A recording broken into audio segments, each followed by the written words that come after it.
மூலிகைகள் என்பது நம்முடைய மூதாதையர்கள் நமக்கு அளித்த நன்கொடை. அவற்றின் பயன்பாடுகளை நம்மிடையே பகிர்ந்து கொண்டு முறையாக எப்படி பயன்படுத்த வேண்டும் என்பதை பற்றியும் நம்மிடையே பேசி வருகிறார் டாக்டர் கௌதமன் அவர்கள். நிகழ்ச்சியில் அடுத்த பகுதியாக வரவிருப்பது பல்லாண்டு வாழ்ந்திட.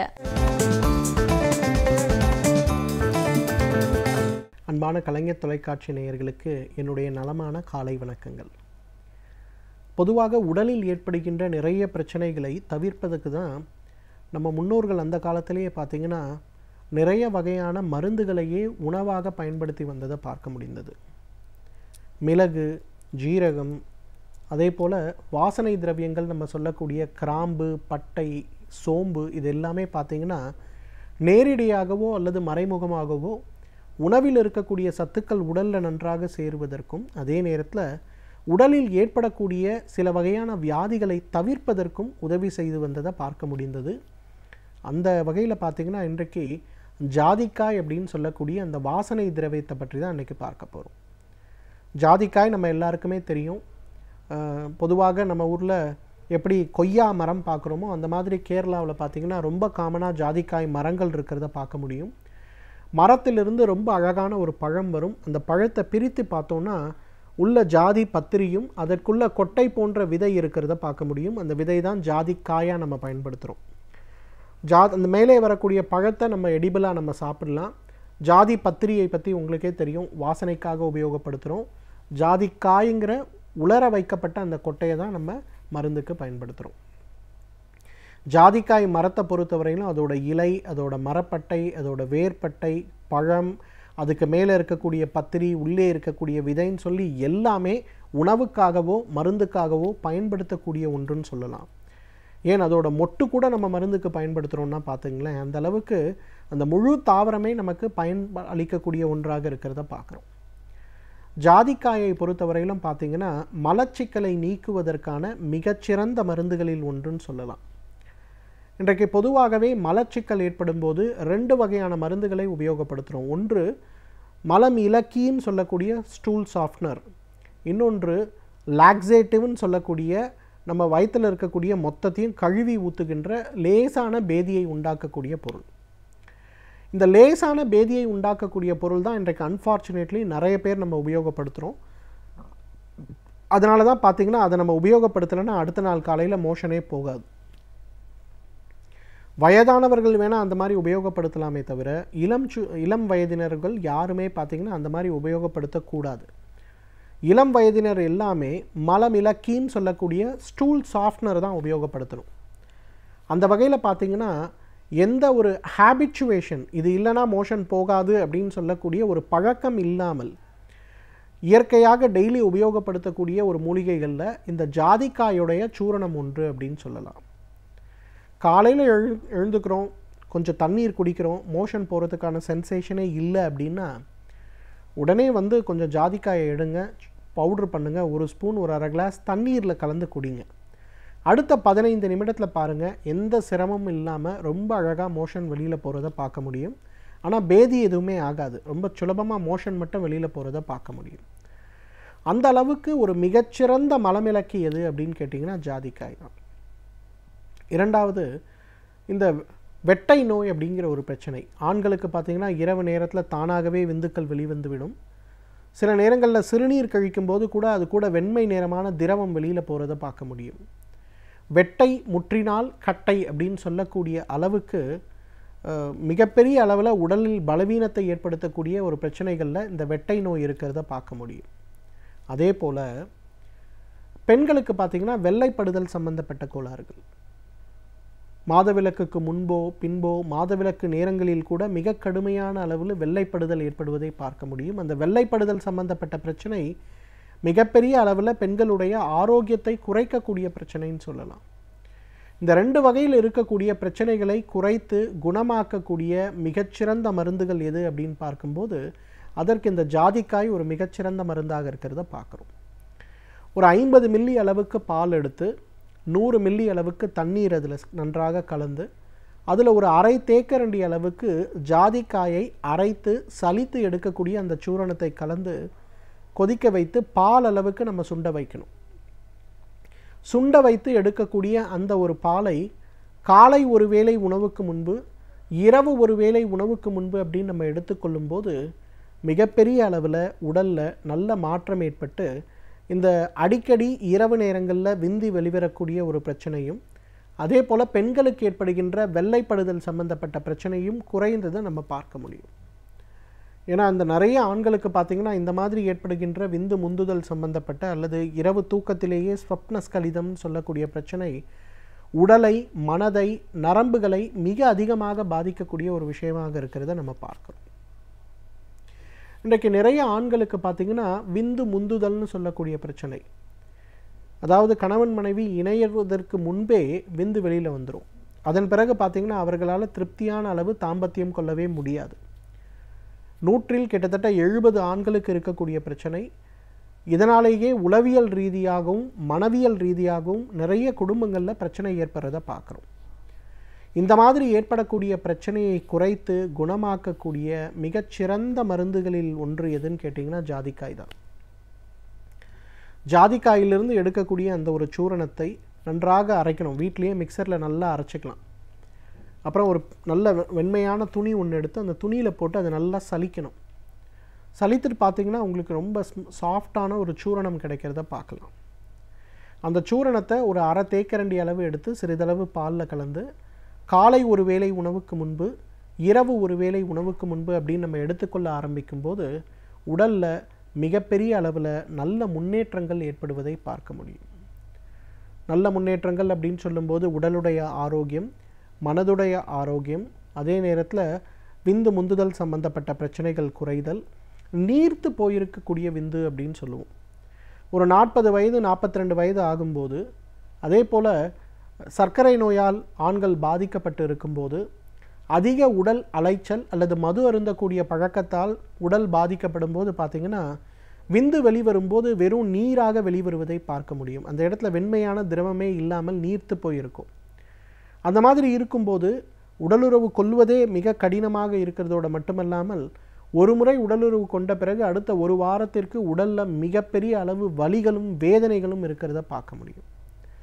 இது சம்பந்தப்பட்ட பிரச்சனைகளை குறைத்து மிக வேகமாக விந்து நீர்த்து போயிருக்கக்கூடிய பிரச்சனையை குணமாக்கக்கூடிய மிகச்சிறப்பான மருந்துகளில் ஒன்று ஜாதிக்காயின்னு சொல்லலாம். ஜாதிக்காயை ஒரு அரை தேக்கரண்டி அளவுக்கு எடுத்து சிறிதளவு பாலில் கலந்து காலை ஒரு வேளை இரவு ஒரு வேளை உணவுக்கு முன்புன்னு எடுக்கும்போதே உடலுடைய ஆரோக்கியமும் விந்து நீர்த்து போயிருக்கக்கூடிய பிரச்சனையும் குணமாகிறத பார்க்கலாம். எனவே நேயர்களே, இந்த ஜாதிக்காய் நமக்கு வீட்டிலேயே கிடைக்கக்கூடிய மிகப்பெரிய ஒரு பொருள். சமையல் கட்டில் ஜாதிக்காய் இல்லாத வீடுகளே இருக்காது. சைவமோ அசைவமோ யாராக இருந்தாலும் ஜாதிக்காய் யூஸ் பண்ணுவாங்க. ஜாதிக்காயை அரைத்து எடுக்கக்கூடிய சூரணத்தை காலை ஒரு 1/4 தேக்கரண்டி, இரவு ஒரு அரை தேக்கரண்டிங்கிற மாதிரி சாப்பிட ஆரம்பித்தாலே உடலுடைய ஆரோக்கியம் மிகப்பெரிய அளவில் முன்னேற்றம் அடைகிறத பார்க்கலாம். இந்த ஜாதிக்காயை ஒரு மருந்தாக அல்ல, ஒரு உணவாக பயன்படுத்தி வந்தாலே நம்மாலும் பல்லாண்டு காலம் ஆரோக்கியமாக வாழ்ந்திட முடியும். சமூகத்தில் நடக்கும் பிரச்சனைகளை பற்றி ஒவ்வொரு நாளும் பேசி அவற்றை எப்படி நாம் எதிர்கொள்ள வேண்டும் என்பதை பற்றியும் நம்மிடையே பேசி வருகிறார் எழுத்தாளர் மனுஷபுத்திரன் அவர்கள். இன்றைக்கு என்ன சமூக பிரச்சனையை நம் கண்முன் கொண்டு வந்திருக்கிறார் என்பதை கவனிக்கலாம். நிகழ்ச்சியில் அடுத்த பகுதியாக வரவிருப்பது தீதும் நன்றும்.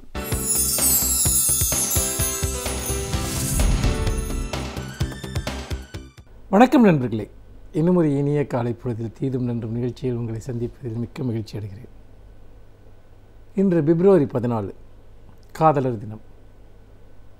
புத்தாண்டிற்கு பிறகு உலக அளவில் கொண்டாடப்படுகிற ஒரு தினம் இருக்கும் என்றால் அது காதலர் தினம்தான் என்று சொல்ல வேண்டும். புத்தாண்டைப் போலவே இது ஒரு சர்வதேச கொண்டாட்ட தினமாக இது இருக்கிறது.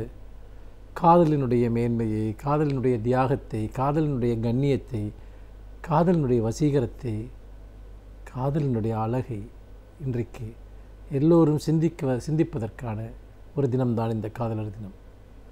இந்த காதலர் தினத்தினுடைய வரலாறுகள் நமக்கு தெரியும். காதலினுடைய இழப்பினால், அதனுடைய வலியினால், அதனால் ஏற்படக்கூடிய வேதனையினால் இன்றைக்கு இறந்துபட்டவர்களினுடைய நினைவுகளாலும் இந்த தினம் கொண்டாடப்படுகிறது என்பதை நாம் மறந்துவிடக்கூடாது.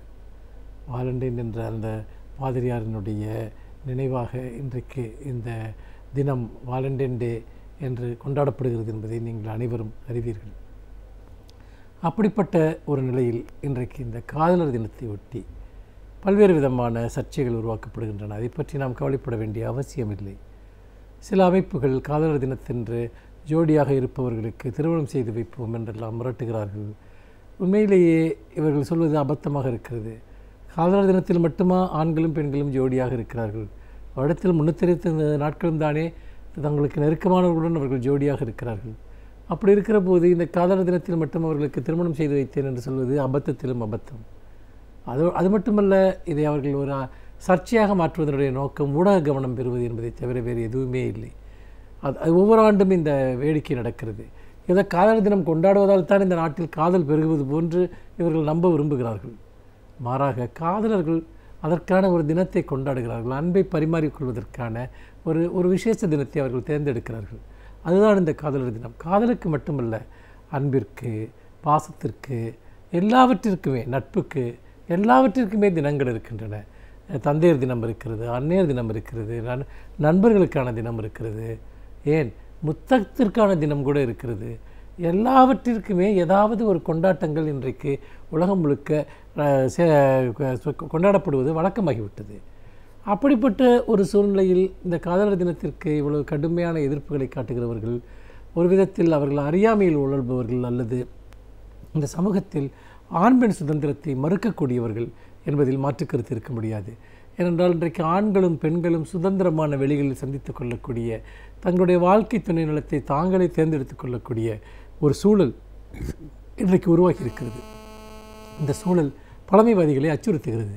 அவர்களை எப்படியாவது காலச்சக்கரத்தை பின்னோக்கி திருப்பி இந்த சூழலிலிருந்து அவர்கள் ஒட்டுமொத்த சமூகத்தையும் திசை திருப்பி விடலாம் என்று அவர்கள் நினைக்கிறார்கள். அதற்காகத்தான் அவர்கள் இவ்வளவு தூரம் பாடுபடுகிறார்கள், அல்லது இந்த தினத்தை ஒரு சர்ச்சைக்குரிய தினமாக அவர்கள் மாற்ற முயற்சிக்கிறார்கள். இதற்கு எதிர்வினையாக இளைஞர்கள் இந்த தினத்தை முழுமையாக கொண்டாட வேண்டும் என்று நான் சொல்வேன். தங்களுடைய நண்பர்களோடும் அல்லது காதலர்களோடு அவர்கள் இந்த தினத்தை, அன்பை பரிமாறிக்கொள்ளக்கூடிய ஒரு தினமாக பெருமளவிற்கு கொண்டாடுவது தான் இப்படி இந்த காதலர் தினத்தை பயன்படுத்தி வன்முறையில் ஈடுபடக்கூடியவர்களுக்கு நாம் சொல்லக்கூடிய ஒரு சிறந்த பதிலாக இருக்கும் என்பதில் மாற்று கருத்து இருக்க முடியாது. அப்படி பார்க்கிற போது இந்த காதலர் தினம் என்பது உண்மையிலேயே ஒரு விதத்தில் மன உரிமைக்கான தினமாக, காதலிப்பதற்கான உரிமைக்கான போராட்ட தினமாக நாம் கொண்டாட வேண்டும். இன்றைக்கு சாதிய சக்திகளும் மதவாத சக்திகளும் காதல் திருமணங்களுக்கு எதிராக இருந்து கொண்டிருக்கின்றன. அதோடு மட்டுமல்ல, ஆணவ கொலைகள் இன்றைக்கு மிகப்பெரிய அளவு நடக்கக்கூடிய மாநிலங்களில் ஒன்றாக தமிழகம் இருக்கிறது. இந்த ஆணவ கொலைக்கு எதிராக அல்லது மன உறவில் சாதி கொடுமைகளுக்கு எதிராக இந்த தினத்தை நாம் மிக சிறப்பாக நாம் கொண்டாடுவதனுடைய அவசியம் இருக்கிறது என்பதை இந்த தினத்தில் நான் வலியுறுத்த விரும்புகிறேன். அந்த விதத்தில் இது மன உரிமைகள் தலையிடுகிறவர்களுக்கு சமீபத்தில் உச்சநீதிமன்றமே சொல்லியிருக்கிறது. இரண்டு பேருக்கு நடுவே, ஒரு ஆணுக்கும் பெண்ணுக்கும் இடையே, அவர்களுக்கிடையே இருக்கக்கூடிய உறவில் தலையிடுவதற்கு எந்த ஒரு மூன்றாவது நபருக்கும் உரிமை கிடையாது என்று சமீபத்தில் உச்சநீதிமன்றமே ஒரு தெளிவான ஒரு தீர்ப்பை வழங்கியிருக்கிறது. ஆணவ கொலைகளுக்கு எதிரான கடுமையான தண்டனைகள் இன்றைக்கு வழங்கப்படக்கூடிய ஒரு காலகட்டமாக இந்த காலகட்டம் இருக்கிறது. அப்படிப்பட்ட ஒரு சூழ்நிலையில் தான் இந்த காதலர் தினத்தை நாம் காதலை எதிர்ப்பவர்களை எதிர்ப்பதற்கான ஒரு தினமாக, ஒரு எதிர்ப்பு தினமாக நாம் கொண்டாட வேண்டும் என்பதை நாம் மறந்துவிடக்கூடாது.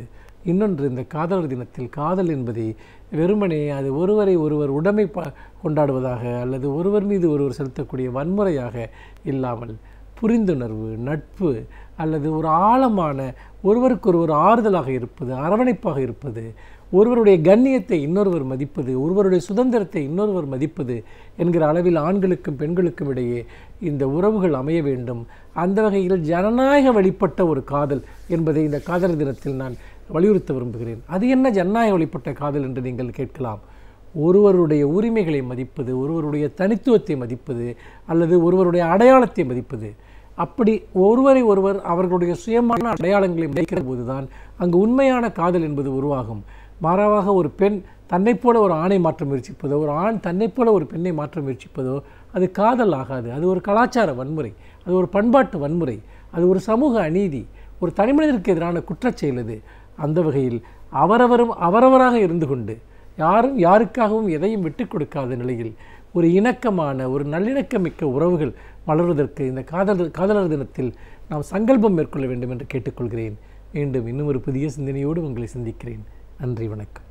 இன்றைக்கு நாம் சந்திக்கவிருக்கும் சிறப்பு விருந்தினர் எந்த துறையிலிருந்து வந்து என்ன பயனுள்ள தகவல்களை நம்மிடையே பகிர்ந்து கொள்ள இருக்கிறார் என்பதை கவனிக்கலாம். நிகழ்ச்சியில் அடுத்த பகுதியாக வரவிருப்பது சிறப்பு விருந்தினர்.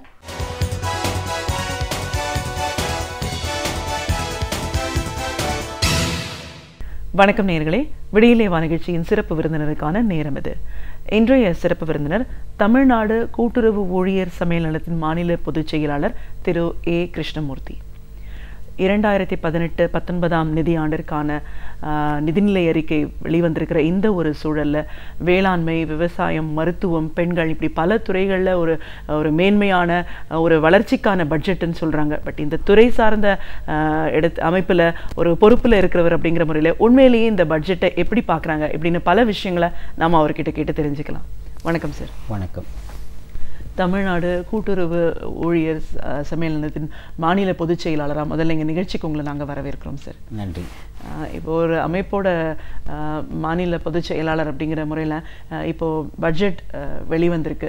2018-19 ஆண்டிற்கான நிதிநிலை அறிக்கை அப்படின்னு சொல்லும்போது மத்திய அரசை பொறுத்த வரைக்கும் சரி, இது ஒரு பெரிய வளர்ச்சிக்கான பல திட்டங்கள் உள்ளடக்கியதாக இந்த பட்ஜெட் இருக்குது அப்படின்னு சொல்லியிருக்காங்க. அதிலையும் குறிப்பிட்டு சொல்லும்போது வேளாண்மை, மருத்துவம், கல்வி, உள்கட்டமைப்பு இப்படின்னு பல விஷயங்களில் வந்து ஒரு இதுவரைக்கும் யாருமே இப்படி யோசிச்சு பண்ணாத அளவுக்கான ஒரு பெரிய பட்ஜெட்டுன்னு அவங்கள ஒரு வரவேற்புன்னு சொல்லிட்டு இருக்காங்க. உண்மையிலேயே இந்த நிதிநிலை அறிக்கை அப்படிப்பட்ட ஒரு பட்ஜெட்டாக இது அமைஞ்சிருக்கா? கூட்டுறவு அப்படின்னு வரும்போது உணவு கொள்முதல், தானிய கொள்முதல், அதற்கான விநியோகம் அப்படின்னு வரும்போது இன்னைக்கு நிறைய சிக்கல்கள், பிரச்சனை இருக்கிறத பார்க்குறோம். ஜிஎஸ்டி வந்ததுக்கு அப்புறமா நிறைய குழப்பமான ஒரு சூழல்ன்றதையும் பார்க்குறோம். ஆனால் அதை தாண்டி இந்த பட்ஜெட் இப்படின்னு சொல்கிறாங்க. ஸோ உண்மையிலேயே இது அப்படியா இல்லை வேற மாதிரியா இருக்கா அப்படின்னு எங்கள் நேர்களோட இன்னைக்கு நீங்கள் பகிர்ந்துக்கணும். முதல்ல இந்த நிதிநிலை அறிக்கையை உங்களோட பார்வையில் நீங்கள் எப்படி பார்க்குறீங்க? அதிலிருந்து பேச ஆரம்பிக்கலாம். இன்றைக்கு மத்திய அரசாங்கம் சமர்ப்பித்திருக்கக்கூடிய நிதிநிலை அறிக்கை பட்ஜெட், குறிப்பாக பத்திரிகைகளிலே ஊடகங்களிலே எல்லாம் வளர்ச்சிக்கான பட்ஜெட் என்று கூறுகிறது. ஆனால் தேர்தலுக்கு முன்னால் இவர்கள் வாக்குறுதியாக கொடுத்தது ஏராளமான வாக்குறுதிகள். இவர்கள் ஆட்சிக்கு வந்து 4 ஆண்டுகளை கடந்து விட்டார்கள். அடுத்த ஆண்டு தேர்தலை சந்திக்க இருக்கிறார்கள். தேர்தலை முன்னிறுத்துவதற்காக சில பிரத்யேகமான ஒரு அறிவிப்புகளை மட்டுமே செய்திருக்கக்கூடிய ஒரு பட்ஜெட். இதற்கான அறிவிப்புகள் வெளியிட அதே நேரத்தில் போதுமான நிதி ஒதுக்கீடு இருக்கிறதா என்பதை நாம் ஆராய வேண்டியிருக்கிறது. அறிவிப்புகள் மட்டுமே அது ஓட்டு வங்கியை நோக்கி செல்கிறதோ என்ற ஒரு ஐயம் எனக்கு இருக்கிறது. குறிப்பாக வளர்ச்சிக்கான பட்ஜெட் என்று சொல்கிறீர்கள்.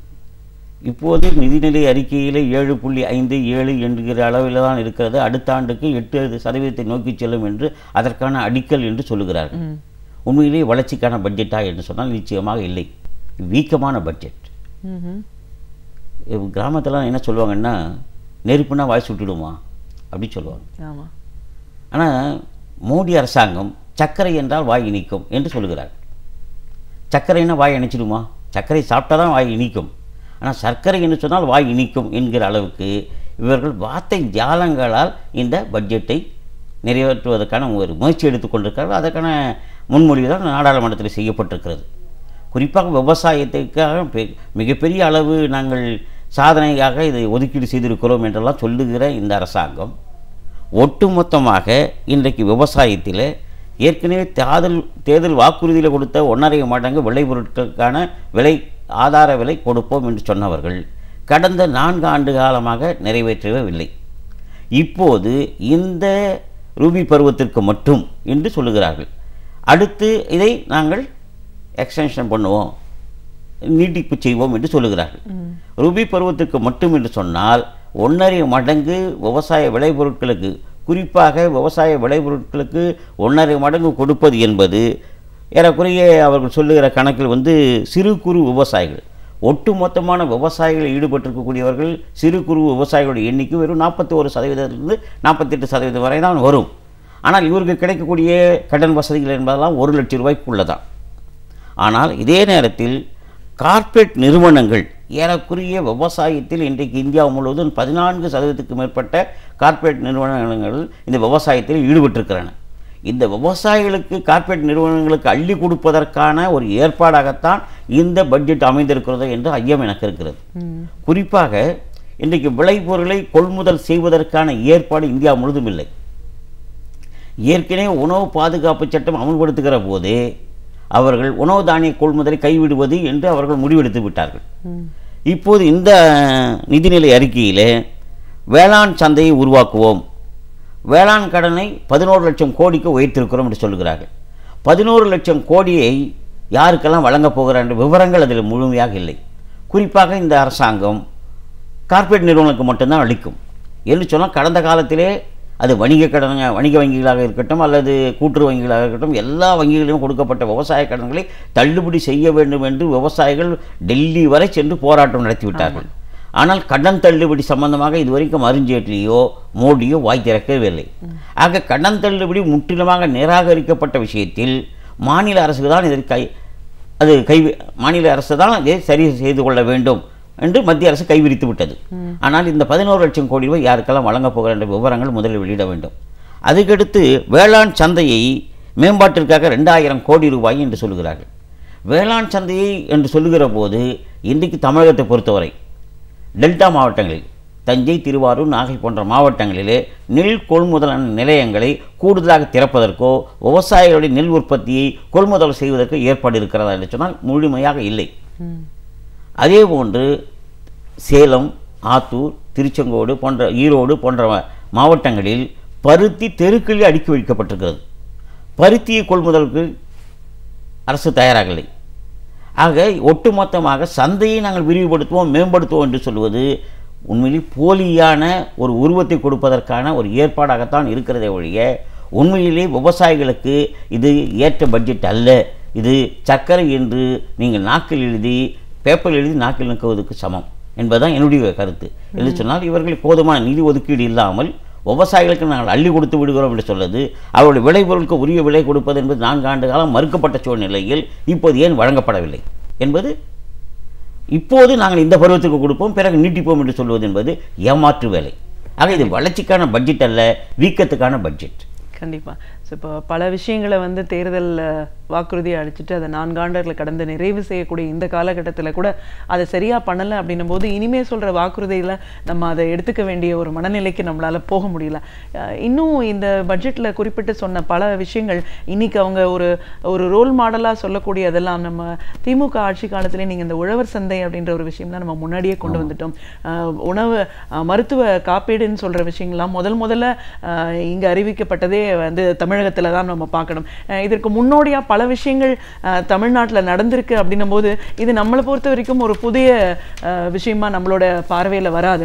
இதையும் தாண்டி இந்த உணவு பாதுகாப்பு அவங்க கொள்முதல் பண்ணது, விலை நிர்ணயம் பண்ணலாம் இப்படின்னு சில விஷயங்களை சொல்லும் போது இதை நம்ம கடந்த காலங்களில் பார்த்த அனுபவம்னால இதை ஏற்றுக்க முடியலன்னு நம்ம சொல்கிறோம். ஆனால் ரேஷன் பொருட்களோ கூட்டுறவு மூலமாக எவ்வளோ தூரம் நம்மளுக்கு கிடைச்சிட்டு இருக்குன்னு அந்த பலன்களை பார்க்கும்போது உணவு பாதுகாப்பு பொது விநியோக திட்டத்தில் வந்து நம்ம கையெழுத்திட்டதன் மூலமாக இனிமேல் அதற்கான ஒரு குரலை நம்ம ஓங்கி பேசுகிற ஒரு சூழ்நிலையில் இப்போ இல்லையோன்ற ஒரு பயமும் வருது இல்லைங்களா? நிச்சயமாக. குறிப்பாக உலக வங்கி வர்த்தக ஒப்பந்தத்தில் உலக வங்கியுடைய நிர்பந்தத்துக்கு உட்படுத்தப்பட்டு வர்த்தக ஒப்பந்தத்தில் கையெழுத்திட்ட பின்னால் இன்றைக்கு உணவு பாதுகாப்பு மிகப்பெரிய கேள்விக்குறியாக மாறி இருக்கிறது. உலகத்தில் இருக்கக்கூடிய நாடுகள், வல்லரசாக இருக்கக்கூடிய நாடுகள் நம்முடைய இந்தியாவுடைய உணவு சந்தையை கைப்பற்றுவதற்கான ஒரு பணியை துவக்கியிருக்கிறது. ஆகவே தான் அவர்களுக்கு உணவுக்கான மானியத்தை வெட்ட வேண்டும், குறிப்பாக அனைத்து மானியங்களையும் குறுக்கி செலவுகளை குறைத்து வெட்ட வேண்டும் என்று ஒரு நிபந்தனை இவர்கள் ஏற்றுக்கொண்டிருக்கிறார்கள். அதன் விளைவாகத்தான் உணவு பாதுகாப்பு சட்டம் இன்றைக்கு இந்தியா முழுவதும் அமல்படுத்தப்பட்டாகிவிட்டது.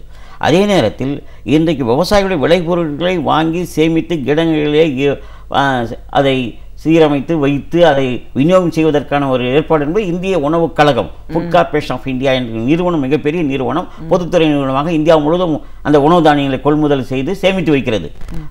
ஒரு குறிப்பிட்ட காலத்தில் சேமிக்க வைக்கப்பட்டு அது விநியோகம் செய்கிற முறையை அது செய்து வருகிறது. ஆனால் இன்றைக்கு இருக்கக்கூடிய மோடி அரசாங்கம் இந்த ஃபுட் கார்ப்பரேஷன் ஆஃப் இந்தியா அந்த இந்திய உணவு கழகத்தையே கலைத்து விடுவது என்று ஒரு முடிவுக்கு வருகிறது. உணவு தானிய கொள்முதலையே நாங்கள் தனியாருக்கு விட்டு விடுவோம் என்று சொல்லுகிறார்கள். ஆக உணவு தானிய கொள்முதலையே தனியாருக்கு விட்டு விடுவோம் என்று சொல்லுகிற அரசு ஏற்கனவே ஒரு 52 நகரங்களை தேர்ந்தெடுத்து உணவு தானியங்களுக்கு பதிலாக நாங்கள் வங்கியிலே நேரடியாக பணம் செலுத்துவோம் என்று சொல்லுகிற அரசு இப்போது விவசாயிகளை ஏமாற்றுவதற்காக உங்களுடைய விளைபொருட்களை நாங்கள் வாங்குவோம் 1.5 மடங்கு விலை கொடுப்போம் என்று சொன்னால் இது வெறும் தேர்தலுக்கான ஓட்டுக்கான ஒரு ஏற்பாடாகத்தான் இருக்கிறது. கண்டிப்பா சார். இன்னொரு முக்கியமான ஒரு அம்சம் நம்ம இந்த நிதிநிலை அறிக்கையில பார்க்கும்போது இந்த சாலரிடு கிளாஸ் மாத வருமானம், அதுக்கப்புறம் அமைப்பு சாரா தொழிலில் ஈடுபடுவோர் அந்த மாத சம்பளம் வருவாய் அப்படின்னு வரும்போது இந்த நிதிநிலை அறிக்கையில அதற்கான ஒரு உச்சவரம்பு விலக்கு இருக்குமோ அப்படின்னு எதிர்பார்த்துட்டு இருக்கிற ஒரு சூழல்ல அதுக்கு ஒரு ஏமாற்றமான ஒரு பட்ஜெட்டா இது இருக்கு அப்படிங்கிறத பார்க்குறோம். அதே நேரத்தில் கார்ப்பரேட் செக்டருக்கு அதிகப்படியான சலுகைகள் கொடுக்கறதும் ஒரு முரண்பாடா நம்மளுக்கு தெரியுது இல்லைங்களா? அதாவது வருமான வரி செலுத்துவது என்று சொல்லி இப்போது அருண் ஜேட்லி என்ன சொல்லுகிறார் என்று சொன்னால் வருமான வரி செலுத்துவோர் எண்ணிக்கை அதிகமாகி இருக்கிறது என்று மிகப்பெரிய அவரையே தன்னைத்தானே புகழ்ந்து கொள்கிறார். ஆனால் வருமான வரி செலுத்துவது என்பது ஒரு நடுத்தர வர்க்கம், அதாவது மாத ஊதியம் பெறுவோர் எண்ணிக்கை என்பது அதிகமாக இருக்கிற காரணத்தினால் அவர்கள் அந்த வரையறைக்குள் வருகிற போது அவர்கள் ஒழுங்காக கணக்கு செலுத்துகிற ஏற்பாடு என்பது இருக்கிறது. ஏற்கனவே 2006, 2007 ஸ்டாண்டர்ட் டிடக்ஷன் என்று சொல்லுவார்கள் அல்லவா, அதாவது நிரந்தர கழிவுத்தொகை ஏற்கனவே 30,000 ரூபாய் வழங்கப்பட்டது. அந்த 30,000 நிறுத்தப்பட்டதை இப்போது நாங்கள் 40,000 ரூபாய் உயர்த்தி வழங்குகிறோம் என்று அவர் சொல்லுகிறார். ஏற்கனவே உச்சவரம்பு 5 லட்சத்திலிருந்து எதையும் நீட்டிக்கவில்லை.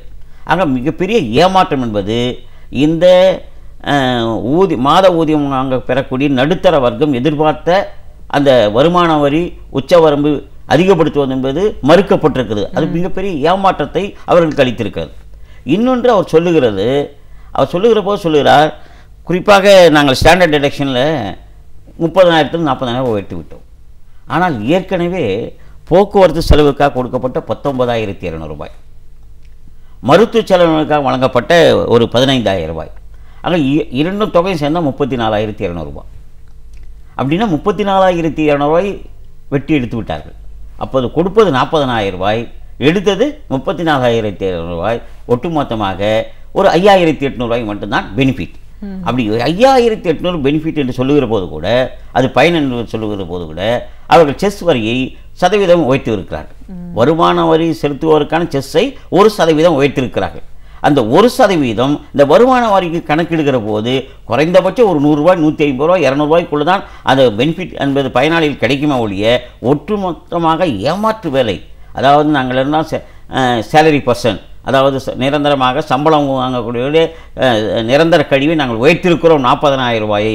2006 நிறுத்தப்பட்டது, இன்றைக்கு மீண்டும் 2017 வழங்கப்பட்டது என்பதை அவர்கள் பெரிதாக பேசுகிற போது, குறிப்பாக ஏற்கனவே பெற்று வந்த சலுகை மருத்துவ செலவு போக்குவரத்து செலவு இரண்டையும் வெட்டி விட்டார்கள் என்பதை, பறித்து விட்டார்கள் என்பதை சொல்ல மறுக்கிறார்கள்.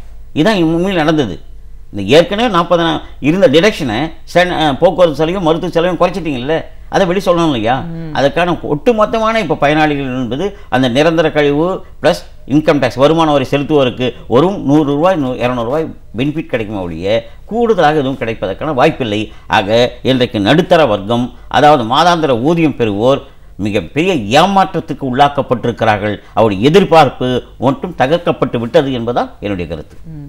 மருத்துவ இதோட வளர்ச்சி மக்களுக்கு முழு பயன்பாடு கிடைக்கணும், எது அதிகப்படியான ஒரு சேவை அதெல்லாம் கிடைக்கணுங்கிறதுக்காக இந்த காப்பீட்டு திட்டம் ஒரு அறிவிப்பு சொல்லியிருக்காங்க. நம்ம முதல்ல பேசும்போதே நான் உங்ககிட்ட கேட்டேன், இந்த காப்பீட்டு திட்டம்ன்ற விஷயம் இன்னைக்கு அறிவிப்பு நிலையில இருக்கு. ஆனா நம்ம பல வருடங்களுக்கு முன்னாடி திமுக ஆட்சி காலத்துல அதை செயல்பாட்டுக்கு கொண்டு வந்திருக்கோம். ஏழை எளிய மக்கள் பயன்பெறக்கூடிய கலைஞர் காப்பீட்டு திட்டம் வந்துச்சு. அப்புறம் ஆட்சி மாறினதுக்கு அப்புறம் அந்த பெயர் மாறி அந்த சலுகைகள் இன்னைக்கு கிடைச்சிட்டு இருக்கிற ஒரு சூழல்ல இந்த அறிவிப்பு வந்து என்ன மாதிரியான ஒரு புதிய ஒரு தேவைகளை பூர்த்தி செய்கிற நிலைக்கு கொண்டு போகும்? மருத்துவ காப்பீடு திட்டம் என்பது ஏற்கனவே இன்றைக்கு தமிழகத்திலே மற்ற மாநிலங்களில் அமல்படுத்தப்பட்டது. ஏறக்குறைய 4 லட்சம் ரூபாய் வரை இன்றைக்கு மருத்துவ காப்பீடு திட்டம் அரசு ஊழியர்களுக்கோ பொதுத்துறை நிறுவன ஊழியர்களுக்கோ இன்றைக்கு அரசு அது செயல்படுத்தி வருகிறது. கடந்த காலத்திலேயே அது அமல்படுத்தப்பட்டு விட்டது. இவர்கள் அதை இப்போது விரிவாக்கம் செய்திருக்கிறார்கள் ஒழிய புதிதாக ஒன்றும் இல்லை. ஆனால் அதனுடைய பயனாளிகள் சிறிய ஒரு நோய்க்கும் சிறிய அறுவை சிகிச்சைக்கும் சிறிய சிகிச்சைக்கும் செல்லுகிற அளவுக்கு இன்றைக்கு மருத்துவமனைகள் அது தரம் உயர்த்தப்பட வேண்டும் என்கிற நோக்கம் என்பதில்லை. அரசு மருத்துவமனைகளை சுகாதார மையங்களை அதை மேம்படுத்தி சாதாரண இன்றைக்கு தமிழகம் மற்ற பிற மாநிலங்களில் இருக்கக்கூடிய மக்கள் பயன்பெறக்கூடிய அளவில் இது மேம்படுத்துவது. குறிப்பாக செவிலியர் பயிற்சி. இன்றைக்கு செவிலியருடைய பணி நியமனங்கள் எப்படி இருக்கிறது? மருத்துவமனையில் கூடுதலான மருத்துவர்கள் இருக்கிறார்களா, செவிலியர்கள் இருக்கிறார்களா, இதற்கான பயிற்சியை உருவாக்குவது எவ்வாறு என்பதெல்லாம் இந்த திட்டத்தில் சொல்லப்படவில்லை. குறிப்பாக நாங்கள் மருத்துவ காப்பீடு திட்டத்தை அறிவித்திருக்கிறோம். 5 லட்சம் ஒரு நபருக்கு, இத்தனை லட்சம் குடும்பங்களுக்கு, இத்தனை கோடி பேர் பயனடைவார்கள் என்று சொன்னால், குறிப்பாக அவர் சொல்லுகிற 50 கோடி பேர் என்கிற கணக்கில் இந்த பணம் யாருக்கு செல்லப்போகிறது? அறுவை சிகிச்சை என்று சொன்னால் மிகப்பெரிய அறுவை சிகிச்சைக்குத்தான் அந்த உதவித்தொகை கிடைக்கும் என்று சொன்னால் அனைவரும் தனியார் மருத்துவமனைக்கு செல்வதற்கான வாய்ப்பே இன்றைக்கு இல்லை. அவர்கள் நீங்கள் தனியார் மருத்துவமனைக்கு சென்றீங்கன்னு சொன்னால் நேரடியாக நீங்கள் இந்த திட்டத்தில் இருக்கிறீர்களா, இந்த சிகிச்சைக்கான இவ்வளோ செலவாகும், இதையெல்லாம் உங்களால் ஈடுகட்ட முடியுமா என்று கேட்டு தான் அவர்கள் அதில் அட்மிஷனே போடுறாங்க. அப்போ நமக்கு கிடைக்கிற சாதாரண மக்களுக்கு கிடைக்கக்கூடிய இந்த காப்பீட்டு தொகைகள் எல்லாம் இன்றைக்கு கிராமப்புறத்தில் இருக்கக்கூடிய சாதாரண ஏழை எளிய மக்களுக்கு கிடைப்பதற்கான வாய்ப்பில்லை. இந்த இன்சூரன்ஸ் நிறுவனங்கள், அதாவது தனியாருடைய கார்ப்பரேட் நிறுவனங்களுடைய இன்சூரன்ஸ் நிறுவனங்கள் கொள்ளையடிப்பதற்காகத்தான் இத்தகைய வழிவகை செய்யப்பட்டிருக்கிறது. கண்டிப்பாக சார். இப்போது வேலை வாய்ப்பு அப்படின்னு நம்ம பேசும்போது ஆரம்ப நிலையிலேயே வந்து ஒரு பெரிய அறிவிப்புகளோடு தான் இந்த ஆட்சியோட அந்த அஜெண்டாலே தேர்தல் வாக்குறுதியிலேயே சொல்லப்பட்ட விஷயங்கள் 4 ஆண்டுகளை கடந்து 5 ஆண்டு நிறைவு செய்யக்கூடிய இந்த ஒரு சூழலில் கூட சொன்னதில் ஒரு 25% கூட முழுமையாக செயல்படுத்த முடியாத ஒரு சூழல் தான் நம்ம பார்க்குறோம். இப்போ இந்த பொது விநியோகம், கிராமப்புற வளர்ச்சி, இந்த மாதிரி பல நிலைகளில் வேலைக்கு ஆட்கள் இல்லாமல் ஒரு தேக்க நிலை இருக்கிற சூழலையும் நம்ம பார்க்குறோம். ஆனாலும் இந்த வேலையில்லா பிரச்சனை தொடர்ந்துட்டு தானே இருக்கு. நிச்சயமாக ஒரு ஆட்சிக்கு வருகிற போது இளைஞர்களை ஈர்ப்பதற்கான ஒரு தேர்தல் உத்தியை அவர்கள் கடைபிடித்தார்கள். ஆண்டுக்கு 2 கோடி பேர், ஆமாம், 5 ஆண்டுகளில் 10 கோடி பேருக்கு வேலை என்று சொன்னார்கள். இன்றைக்கு ஆண்டுக்கு எவ்வளவு பேருக்கு வேலை கொடுத்திருக்கார்கள் என்ற விவரங்களை நாடாளுமன்றத்திலேயோ மத்திய அரசாங்கத்துடைய அறிவிப்புகளோ அல்லது இன்றைக்கு பட்ஜெட்டில் தெரிவிக்கப்படவில்லை. குறிப்பாக ஊடகங்களிலே வரக்கூடிய செய்திகளை பார்க்கிறபோது உண்மையிலே நமக்கு மிக வருத்தமாக இருக்கிறது.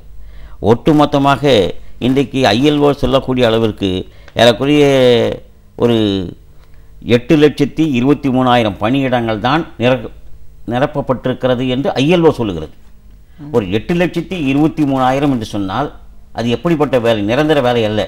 அனைத்து பணிகளையும் சேர்த்து தான் அவர் கணக்கிட்டிருக்கிறார்கள், முறைசாரா தொழிலாளர் உட்பட. ஆனால் மத்திய அரசாங்கத்தின் நிறுவனத்திலே இன்று வரை ஏறக்குறைய 7 லட்சம் காலி பணியிடங்கள் என்று சொல்லுகிறார்கள். ஆனால் நாடாளுமன்றத்திலே எழுத்துப்பூர்வமாக கொடுக்கப்பட்டவுடைய எண்ணிக்கை என்பது 4,12,000 என்று சொல்லுகிறார்கள். ஆக மத்திய அரசாங்கம் தன்னுடைய அமைப்பின் கீழ் இருக்கக்கூடிய நிறுவனங்களில் உள்ள காலி பணியிடங்களை கூட நிரப்ப முடியாமல் இன்று வரை 4 ஆண்டுகளில் கடத்திவிட்டது. ஏறக்குறைய 8 கோடி பேருக்கு 4 ஆண்டுகளில் வேலை கொடுத்திருக்க வேண்டும். ஆக அரசுடைய விவரங்கள் சொல்லுகிறது வெறும் 8 லட்சம் பேருக்கு மட்டும்தான் வேலை கொடுத்திருக்கிறோம். வேலை என்று சொல்லுகிற போதே நம்முடைய பிரதமர் மோடி அவர்கள் என்ன சொல்கிறாருன்னா, பக்கோடா விற்பதும் ஒரு வேலை தான் என்று சொல்கிறார். அதை ஆதரிக்கிறவோடு இன்றைக்கு மாநிலங்களவை உறுப்பினர் அமித்ஷாவும் பேசியிருக்கிறார்.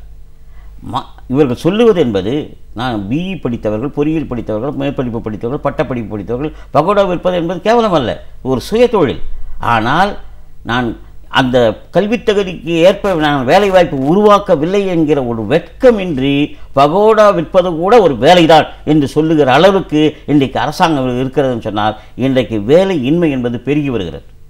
வேலையில்லா திண்டாட்டம் என்பது பெருகி வருகிற போது நிச்சயமாக ஏற்கனவே நமக்கு அது வேலையில்லா இளைஞர்களுடைய போராட்டங்கள் விடித்தால் இந்த அரசு கொள்ளாது, நிச்சயமாக அந்த காற்றில் இவர்கள் பறந்து விடுவார்கள் என்பதுதான். எனக்கு வேலை வாய்ப்பை என்று ஒரு மாயை அவர்கள் சொல்லுகிறார்கள். ஆனால் அப்படிப்பட்ட மாயை உருவாக்கி ஏமாற்ற நினைக்கிறார்கள். ஆனால் வேலை வாய்ப்புகள் உருவாக்கப்படவில்லை. இளைஞர்களுக்கான வேலை வாய்ப்பு அவர்கள் ஏற்படுத்துவதற்கான முயற்சியும் எடுக்கவில்லை. அதற்கான ஒரு வளர்ச்சி திட்டங்களையும் அல்லது தொழிற்சாலை கொண்டு வருவதற்கான ஏற்பாடுகளும் இல்லை. அதுக்கடுத்த போல மாநில அரசுகளும் அவ்வாறு தான் இருக்கிறது. எந்த மாநிலத்திலும் மிகப்பெரிய வேலை வாய்ப்பு உருவாக்கப்படவில்லை. கண்டிப்பாக சார். இந்த மாதிரியான ஒரு சூழலை நம்ம பார்க்கும்போது மத்திய அரசோட கொள்கை முடிவுகள், இந்த தாராளமயமாக்கல், உலகமயமாக்கல், இந்த கொள்கைகள்லாம் வந்ததுக்கப்புறமா பல பொதுத்துறை நிறுவனங்களை தனியார் மயமாக்கல் அப்படிங்கிற ஒரு நிலைக்கு நம்ம இன்றைக்கி போயிட்டுருக்கோம். இப்போ நீங்கள் பேசும்போது கூட சொல்லியிருக்கீங்க, FCI பொறுத்த வரைக்கும் அதற்கான ஒரு தேவையோ இருக்காதோ அந்த திட்டத்திலேருந்து ஒரு விலக்குன்னு சொல்லிட்டாங்க. உணவு கொள்முதல், விநியோகம் அப்படின்னு வரும்போது இந்த பாதுகாப்பு, உணவே நம்மளுக்கு ஒரு பாதுகாப்பு இல்லைன்னா மக்களுக்கு ஒரு தேவைன்னு வரும்போது ஒரு பசி அதை கூட தீர்க்க முடியாத ஒரு சூழல் இனிமே எதிர்காலத்துல வந்துருமோ அப்படிங்கிற ஒரு பயமும் இருக்கு இல்லைங்களா? நிச்சயமாக. அதாவது 2 நாட்கள் கூட ஊடகங்களில் பத்திரிகையில் வந்த செய்தி என்று சொன்னால் தமிழகத்தில் இருக்கக்கூடிய நியாய விலை கடைகள் கூட அரிசிக்கு பதிலாக கோதுமை கொடுக்குறாங்கன்னு சொல்லுது. ஏன்னா மத்திய அரசு அரிசி விலை நிர்ணயித்திருக்கிற போது அரிசி வந்து கிலோ 3 ரூபாய், கோதுமை 2 ரூபாய், இதர தானியங்கள் 1 ரூபாய். உணவு பாதுகாப்பு சட்டத்தை ஏற்றுக்கொண்டது விளைவு. ஆனால் இப்போது அவர்கள் நம்முடைய குடும்ப அட்டைகளை வறுமை கோட்டுக்கு மேலே வறுமை கோட்டு கீழே என்று பிரித்து விட்டார்கள். இப்போ வாங்கியிருக்கக்கூடிய குடும்ப அட்டைகளை கணினிமயமாக்கப்பட்ட பிறகு இன்றைக்கு இருக்கக்கூடிய அந்த மின்னணு அட்டைகளில்தான் மார்ச் மாதம் முதல் பொருள் பொருட்கள் கொடுப்போம் என்று இன்றைக்கு நம்முடைய தமிழகத்தில் கூடிய உணவு அமைச்சரும் அறிவித்து விட்டார். ஆக அந்த குடும்ப அட்டைகளிலே ஒரு மிகப்பெரிய மாற்றம் செய்யப்பட்டிருக்கிறது. நான் priority house holders, priority house holders என்று சொல்லுகிறார்கள். முன்னுரிமை உள்ள குடும்பங்கள், முன்னுரிமை இல்லாத குடும்பங்கள் என்று மாற்றியிருக்கிறார்கள். ஆக முன்னுரிமை உள்ள குடும்பங்களுக்கு மட்டும்தான் அந்த கிலோ அரிசி 3 ரூபாய்க்கு கிடைக்கும், மத்திய அரசாங்கம் கொடுக்குற விலை. முன்னுரிமை இல்லாத குடும்பங்களுக்கு அரிசி விலை 24 ரூபாய் 54 காசுக்கு உயர்த்தப்பட்டிருக்கிறது. ஆக அந்த அளவுக்கு காசு கொடுத்து வாங்குவதற்கான ஏற்பாடு தமிழக அரசுக்கும் இல்லை, மற்ற மாநில அரசுக்கும் இல்லை. எனவே 2 ரூபாய்க்கு கொடுக்குற கோதுமையை வாங்கி அரிசிக்கு பதிலாக கோதுமை வாங்கி கொள்ளுங்கள் என்று சொல்லுகிறார்கள். ஆக இன்றைக்கு கோதுமை என்பது வடகிழக்கு மாநிலங்களுக்காக வாங்கி வைக்கப்பட்டிருக்கக்கூடிய கோதுமையை அது அதிகமாக இருப்பு இருக்கிற காரணத்தால் அதை இன்றைக்கு விநியோகத்துக்கு இந்தியா முழுவதும் தள்ளப்பட்டிருக்கிறது. ஆனால் இன்றைக்கு கோதுமை கொள்முதலோ நெல் கொள்முதலோ ஒட்டுமொத்தமான உணவு தானிய கொள்முதல் கைவிடப்படுகிற சூழ்நிலையில் நிச்சயமாக இவர்கள் அவருடைய ஏற்பாடு என்னவென்று சொன்னால் பொது விநியோகத்தை ஒட்டுமொத்தமாக தனியார் மயம் ஆக்கிவிடுவது. குறிப்பாக இப்போ ஆந்திராவில் ரிலையன்ஸ் கொடுத்தாச்சு. 29,000 நியாய விலை கடைகளை ரிலையன்ஸ் நிறுவனத்துக்கு கொடுத்து விட்டார்கள். சந்திரண்ணா வில்லேஜ் மால் அதோடைய கடை பேர்.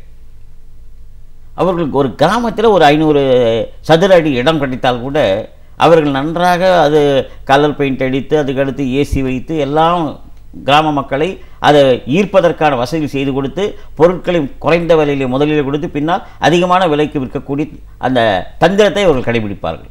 ஆக இன்றைக்கு பொது விநியோக திட்டத்தில் கிடைக்கக்கூடிய பொருட்களை கூட நீங்கள் விலை கொடுத்து வாங்கிக் கொள்ளுங்கள், உங்களுக்கு மானியத்தை நாங்கள் வங்கியில் செலுத்தி விடுகிறோம் என்று ஆசை காட்டி இன்றைக்கு அது ஆந்திராவில் நிறைவேற்றப்பட்டு விட்டது.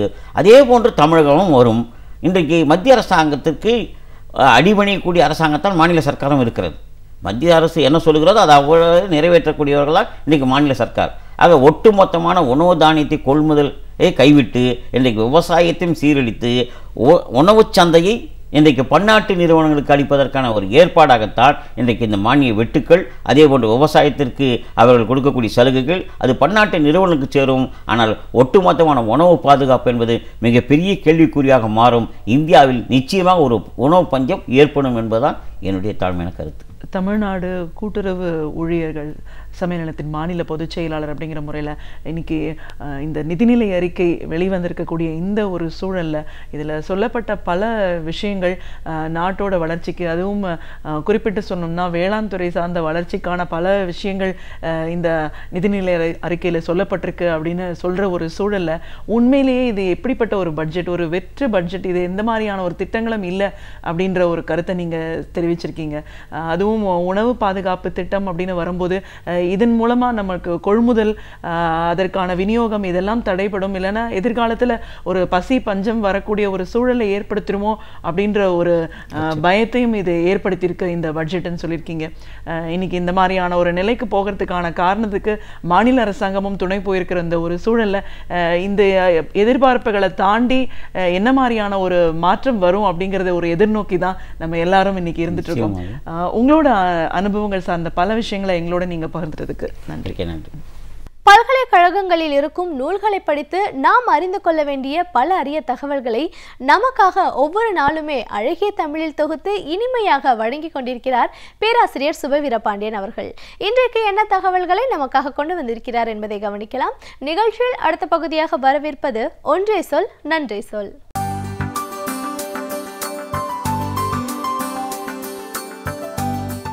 அனைவருக்கும் என் அன்பு வணக்கம். பிப்ரவரி 14 என்றாலே இளைஞர்கள் அத்தனை பேரும் மிகுந்த மகிழ்ச்சி அடையக்கூடிய நாள் அது. அதனை உலக காதலர் நாள் என்று நாம் சொல்லுகிறோம். காதல் என்பது இளைஞர்களுக்கு மட்டுமே உரியது என்று கருத வேண்டியதில்லை. வாலிபங்கள் மாறும், வயதாக கூடும், ஆனாலும் அன்பு மாறாதது என்பதைப் போல வயது முதிர்ந்த பெரியவர்களும் கூட காதலில் திளைப்பது என்பதுதான் வாழ்க்கைக்கு, உலகத்திற்கு நல்லது. எனவே அடிப்படையில் காதல் என்பது மிகச் சிறந்தது. காதல் என்பது அன்பின் மறு வடிவம்.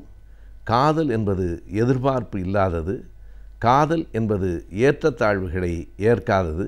எனவே எல்லா விதத்திலும் காதல் என்பது உலக வாழ்விலிருந்து, உயிரினங்களின் வாழ்விலிருந்து கூட பிரிக்க முடியாத ஒன்றுதான். எனவே இந்த காதலர் தினம், இதனை வேலண்டைன்ஸ் டே என்றும், இதற்கு உலக அளவிலாக சொல்லப்படுகிற கதைகளிலிருந்தும் நாம் அதனை பெற வேண்டியதில்லை. மிக தவறாக பலர் சொல்லிக் கொண்டிருக்கிறார்கள், இது மேலை நாட்டிலிருந்து இறக்குமதியாகி இருக்கிறது என்று. அந்த வேலண்டைன்ஸ் டே என்று சொல்லப்படுகிற அந்த தொடருக்கு பின்னால் இருக்கிற அந்த நிகழ்வு வேண்டுமானால் மேலை நாட்டிலிருந்து இங்கு வந்து இறங்கி இருக்கலாம். ஆனால் காதல் எந்த நாட்டிலிருந்தும் எந்த நாட்டுக்கும் இறக்குமதியானதில்லை. உலகத்தில் இருக்கிற எந்த நாட்டில் வாழ்கிற மனிதர்களுக்கும் காதல் புதிதானதல்ல. காதலை இன்னொரு தேசத்திலிருந்து இறக்குமதி செய்ய வேண்டிய தேவையும் இல்லை. காதல் தமிழுக்கு புதியதென்று யாராவது சொல்லுவார்களே ஆனால் அவர்கள் தமிழின் அக இலக்கியங்களை இதுவரையில் படித்ததில்லை என்று பொருள். தமிழர்களின் வாழ்வே அகம் புறம் என்றுதான் பிரிக்கப்பட்டிருக்கிறது. அந்தி சாய்ந்தால் அகநானூறு, பொழுது விடிந்தால் புறநானூறு என்பதுதான் தமிழர்களின் மரபாக சொல்லப்படுகிற ஒரு சொலவடை. ஆகையினாலே அக இலக்கியங்கள் நம் நூல்களில் நிறைந்து வழிகின்றன. காதல் என்பது மனிதன் தோன்றிய நாளில் தொடங்கியது. காதல் என்பது மனிதர்கள் வாழும் நாள் வரை வாழக்கூடியது. எனவே இந்த காதலர் நாடை நாம் போற்ற வேண்டும் என்பதற்கு இன்னொரு பெரிய சமூக காரணி இருக்கிறது. இது காதலை காதலுக்காக போற்ற வேண்டியதில்லை. காதலை ஊக்குவிப்பதன் மூலம்தான் காதல் வளரும் என்று கருத வேண்டியதும் இல்லை. எத்தனை அணைகள் போட்டு தடுத்தாலும் காதல் அதனை தாண்டி வரும். காதல் என்பது என்றைக்கும் எப்போதும் உயிர் வாழும். எனவே காதலை வாழ வைப்பதற்காக நாம் பல செய்திகளை சொல்ல வேண்டியதோ காதலை ஆதரிக்க வேண்டியதோ இல்லை. ஆனால் இந்த காதலை, காதலர் நாடை ஆதரிக்க வேண்டியது என்பதற்கு இன்னொரு பெரிய அடிப்படை காரணம் இருக்கிறது. இந்தியாவில் மட்டுமே இருக்கிற, அல்லது இந்தியாவாக இருந்த நாடுகளில் மட்டுமே இருக்கிற சாதி என்னும் கொடிய நச்சை அறுப்பதற்கு காதல் ஒரு பெரிய ஆயுதமாக இருக்கிறது என்பதால் காதலை நாம் வரவேற்க வேண்டும். வேறு எந்த மேலை நாடுகளிலும் இல்லாத, கீழே நாடுகளிலும் கூட இல்லாத இந்த சாதிய பிரிவினை, வர்ணாசிரமம், மனிதரில் ஒருவருக்கொருவர் மேலானவன் கீழானவன் என்கிற கற்பிதங்கள், இவை அனைத்தையும் உடைக்கிற வலிமை இந்த காதலுக்கு இருக்கிறது. காதல் என்பது ஒரு சிற்றுளிதான். சாதி என்பது பெரிய மலையாகத்தான் வளர்ந்திருக்கிறது. ஆனாலும் மலையை உடி கொண்டுதான் நாம் பெயர்க்க முடியும். அதற்கு இந்த காதல் பயன்படும். சாதி மறுப்பு என்பது காதலிலிருந்து மிக இலகுவாக தொடங்குகிறது. நாம் என்னதான் மக்களிடத்திலே சாதி கூடாது, சாதியை மறுப்போம், சாதி மறுப்பு திருமணங்களை நடத்துவோம் என்றெல்லாம் சொன்னாலும் இந்த சித்தாந்த அடிப்படையில், தத்துவார்த்த அடிப்படையில் அதனை ஏற்றுக்கொள்ளுகிறவர்களை விட காதல் வயப்பட்டு சாதியை தாண்டி சாதியின் எல்லைகளை கடந்து கைகோத்து கொள்ளுகிற இளைஞர்கள் என்றென்றைக்கும் இருப்பார்கள், இருக்கிறார்கள். ஆகையினால் காதலர் நாள் என்பதை நாம் சாதிக்கு எதிரான நாள் என்கிற பார்வையிலும் கூட கண்டிப்பாக வரவேற்க வேண்டும்.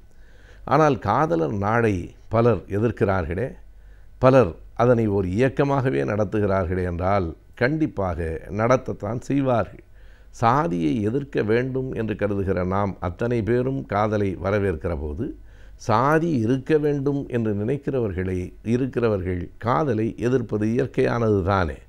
இது கூடாது என்று இதை நாம் ஆதரிக்கிறோம், அது வேண்டும் என்று நினைக்கிறவர்கள் இதை எதிர்க்கிறார்கள். எனவே காதலும் சாதியும் நேர் எதிரானவை. அதனை ஆதரிக்கிறவர்கள் இதனை எதிர்த்தே தீருவார்கள். ஆகையினால் இந்த காதல் என்பது காதலிக்கிற இருவரோடு மட்டும் தொடர்புடையதன்று, இது இந்த சமூகத்தோடு தொடர்புடையது. சாதி வேண்டுமா வேண்டாமா என்கிற கேள்வியோடு தொடர்புடையது. சமத்துவத்தை ஆதரிக்கிற யார் ஒருவரும் இந்த காதலர் நாளை ஆதரிக்க வேண்டும். இந்த காதலர் நாள் என்பது கட்டிப்பிடித்து முத்தம் கொடுத்து கொள்வதற்கான நாள் மட்டுமில்லை. அப்படி கட்டிப்பிடிப்பதும் முத்தம் கொடுத்து கொள்வதும் பெரிய குற்றமில்லை. ஆனாலும் இந்த நாளுக்கான அடிப்படை நோக்கம் சாதி மறுப்பு திருமணங்களை செய்து வைப்பதும், சாதி மறுப்பு திருமணங்கள் செய்து கொண்டவர்களை போற்றுவதும் அதனையொட்டி கருத்தரங்குகளை நடத்துவதும் இந்த கருத்துக்களை மக்களிடத்தில் பரப்புவதுமாக இந்த நாடை முற்போக்கான சிந்தனை உடையவர்கள் அமைத்து கொள்ள வேண்டும். இதனை எதிர்க்கிறவர்களை எதிர்கொண்டாக வேண்டும். யாரெல்லாம் சாதி மத வெறி உடையவர்களோ அவர்கள் எல்லோரும் காதலை கண்டிப்பாக எதிர்க்கத்தான் செய்வார்கள். எனவே இது காதலர்களுக்கும் காதலிக்காத மற்றவர்களுக்கும் இடையிலான போட்டி இல்லை, சாதிக்கும் சாதி எதிர்ப்பாளர்களுக்கும் இடையிலான ஒரு போராட்டம்தான். இது ஒரு சமூக போராட்டம். சரி, யாரோ எதிர்க்கிறார்கள், பெற்றோர்கள் எல்லோரும் எதிர்க்கிறார்களே என்றால், பெற்றோர்கள் என்பவர்கள் இந்த சமூகத்தின் விளைபொருள்தான். இந்த சமூகம் கற்பித்திருக்கிற, இந்த சமூகம் நம் மூளையில் பதிய வைத்திருக்கிற, சாதியால் நான் உயர்ந்தவன் நான் தாழ்ந்தவன் என்கிற எண்ணத்தை ஏற்றுக்கொண்டிருக்கிற மக்கள்தான் நம்மிடையே வாழ்கிறார்கள். ஆகையினால் பெற்றோர்கள் என்பவர்களும் இந்த சமூக அழுக்குகளால் பாதிக்கப்பட்டவர்கள்தான். எனவே அவர்களும் எதிர்க்கக்கூடும். அவர்களுக்கு நாம் விளக்க வேண்டும், விழிப்புணர்வை ஏற்படுத்த வேண்டும், நம்முடைய கருத்துக்களை பரப்புரை செய்ய வேண்டும். அதற்கு இந்த நாளை எல்லோரும் பயன்படுத்தி கொள்ள வேண்டும். அப்படி பயன்படுத்தி கொள்ளுகிற போது காதல் வயப்பட்ட இளைஞர்களிடத்தில் முதலில் தெளிவை உருவாக்க வேண்டும். வெறும் கவர்ச்சியினால் அல்லது பாலின ஈர்ப்பால் மட்டும் நீங்கள் காதலிக்கிறீர்கள் என்று கருதாதீர்கள். இங்கே இருக்கிற சாதியை உடைத்தும் வெளிவருகிறீர்கள். அப்படி வெளிவருகிற போது உங்களுக்கு கடுமையான எதிர்ப்புகள் வரும். அதனை நீங்கள் எதிர்கொள்ளுகிற தெளிவுடையவர்களாக இருக்க வேண்டும் என்கிற தெளிவை இளைஞர்களுக்கும் நாம் வழங்க வேண்டும். பூங்காக்களில் பொது இடங்களில் காதலர்களை பார்த்தால் அவர்களை தண்டிக்க வேண்டும் என்று புறப்படுகிறவர்களை எதிர்த்து அவர்களுக்கு முகங்கொடுத்து காதலர்களுக்கு ஆதரவாக முற்போக்கு இயக்கங்கள் இந்த நாளில் நிற்க வேண்டும்.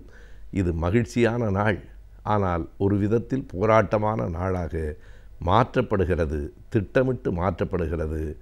எதிர்கருத்துடையவர்களோடு போராட வேண்டிய தேவை கண்டிப்பாக இருக்கிறது. அதனை முறியடித்து போடுகிற போதுதான் இந்த காதலர் நாள் என்பது உண்மையிலேயே அன்பின் பரிமாற்றம், சாதியை தகர்க்கும் சமத்துவத்தின் வெளிப்பாடு என்கிற நிலையில் இந்த மண்ணில் நிலை பெறும்.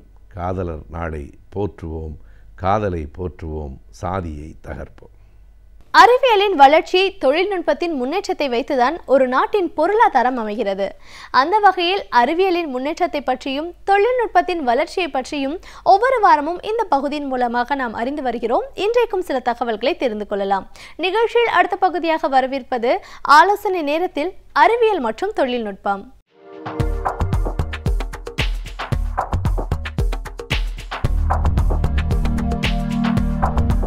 வணக்கம் கலைஞர் தொலைக்காட்சி நேயர்களுக்கு வணக்கம்.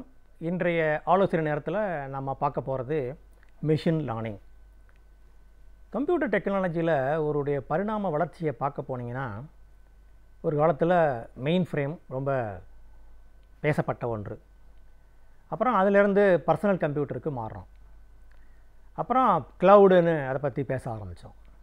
இப்போ அதிகமாக பேசப்படுகின்ற ஒரு தொழில்நுட்பம் வந்து பார்த்திங்கன்னா மிஷின் லேர்னிங். மிஷின் லேர்னிங்னா என்ன? மிஷினே தானாக லேர்ன் பண்ணிக்குமா, கற்றுக்குமா? ஆமாம். இது வரைக்கும் ஒரு கம்ப்யூட்டருக்கு நம்ம ஒரு ஒரு உத்தரவு கொடுக்குறோம் அப்படின்னா என்ன கொடுக்குறோமோ அதே தான் அது செய்யும். கேபேஜ் இன் கேபேஜ் அவுட்டுன்னு தான் சொல்லுவாங்க. அதுக்காக யோசிக்க தெரியாது. நம்ம ஏதாவது ஒரு ப்ரோக்ராம் மென்பொருள் எழுதி கொடுத்து அதன்படி அது செய்யும். ஆனால் இப்போ இருக்கிற நிலைமையில் இந்த மிஷின் லேர்னிங் அப்படிங்கிறது என்னென்னு கேட்டிங்கன்னா, ப்ரோக்ராம் எழுதுறதுல உள்ள சிரமங்களை மனசில் கொண்டுட்டு மெஷினே தானே எழுதிக்கிற ஒரு ப்ரோக்ராம் எழுதிக்கக்கூடிய ஒரு வாய்ப்பை உருவாக்கியிருக்காங்க.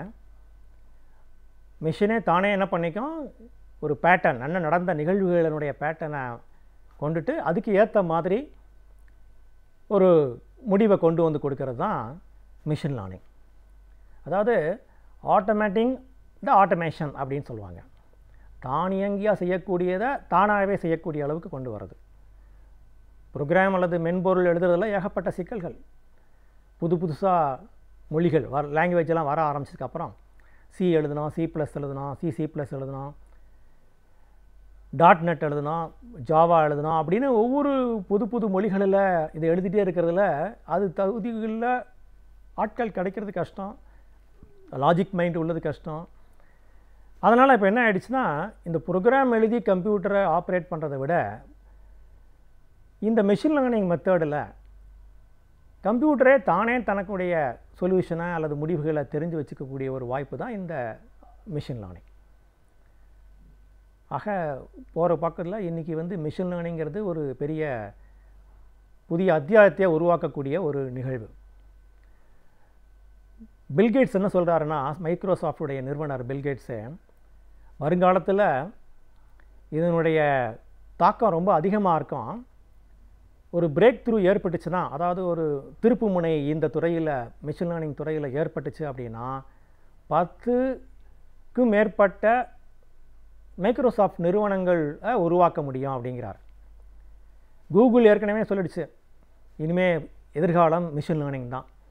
அதனால் இந்த துறையில் இருக்கிற மெஷின் லேர்னிங், அதாவது கம்ப்யூட்டர் துறையில் இருக்கிற அறிஞர்கள், வல்லுநர்கள், புதிதாக சேர்ந்தவர்களும் சரி, ஏற்கனவே இருக்கிறவங்களும் சரி, அவங்களுடைய எதிர்காலம் பிரகாசமாக இருக்கணும் அப்படின்னு நீங்கள் நினச்சிங்கன்னா நிச்சயமாக அந்த மெஷின் லேர்னிங் துறையை பற்றி நீங்கள் தெரிஞ்சுக்கிறது அவசியம். இந்த மெஷின் லேர்னிங் துறையை முக்கியமாக அந்த ப்ரோக்ராமை எழுத வைக்கணும் அப்படின்னா அதுக்கு நமக்கு தெரிய வேண்டியது இது அல்கரிதம்ஸ். அல்கரிதம்ஸ் அப்படின்னா வரையறுக்கப்பட்ட விதிமுறைகள். இந்த வரையறுக்கப்பட்ட விதிமுறைகளை இந்த கம்ப்யூட்டர்கிட்ட கொடுத்துட்டா அது வந்து தானாகவே அந்த ஒரு பிரச்சனைக்கு முடிவை காணும். உதாரணமாக ஒரு ஆள் இல்லாத ஒரு கார் ஓடுனுச்சுங்களேன், தானாக இயங்கக்கூடிய கார், அல்லது குரலை பேச்சை அறிந்து அதுக்கேற்ற மாதிரி செயல்படக்கூடிய ஒரு நிலைமை, இல்லை நெட்வொர்க்கில் நமக்கு அதிகமாக வேகமாக தேடணும் அப்படின்னா என்ன செய்யணும், இந்த மாதிரி இடங்கள்லாம் பார்த்திங்கன்னா இந்த மிஷின் லேர்னிங்கை ரொம்ப அதிகமாக பயன்படுத்தப்படும். மிஷின் லேர்னிங் அதோடு மட்டுமல்ல, இமெயில் ஃபில்டரிங் சொல்லப்படுகின்ற நமக்கு வரக்கூடிய மின் அஞ்சல்களை தரம் வாரியாக பிரித்தெடுக்கிறது வேகமாக பண்ணணும் அப்படின்னா இதுக்கு மிஷின் லேர்னிங் தேவை. இந்த வகையான மிஷின் லேர்னிங்கை, அதாவது ப்ரோக்ராமை கம்ப்யூட்டரே எழுத சொல்ல வைக்கக்கூடிய அந்த நமக்கு நீங்கள் அதில் ஈடுபடணும் அப்படின்னா உங்களுக்கு வேண்டியது முக்கியமாக ஒரு 3-4 தகுதிகள். உங்களுக்கு அடிப்படை கம்ப்யூட்டர் சயின்ஸினுடைய அடிப்படை விஷயங்கள் தெரிஞ்சிருக்கணும். கம்ப்யூட்டரை பற்றி, கம்ப்யூட்டர் சயின்ஸை பற்றி தெரிஞ்சிருக்கணும். 2வது, நீங்கள் ப்ரோக்ராம் எழுதக்கூடிய ஒரு திறமை இருக்கணும், மென்பொருள் தயாரிக்கக்கூடிய திறமை இருக்கணும். 3வது, ஸ்டாட்டிஸ்டிக்ஸ் ப்ராபபிலிட்டி அப்படிங்கிற அந்த படிப்பில் ஆர்வம் இருக்கணும். 4வது, முக்கியமாக உங்களுடைய அந்த டிசைன், அதாவது அந்த டேட்டா டிசைன், அதுலேயும் உங்களுக்கு கொஞ்சம் ஈடுபாடு இருக்கணும்.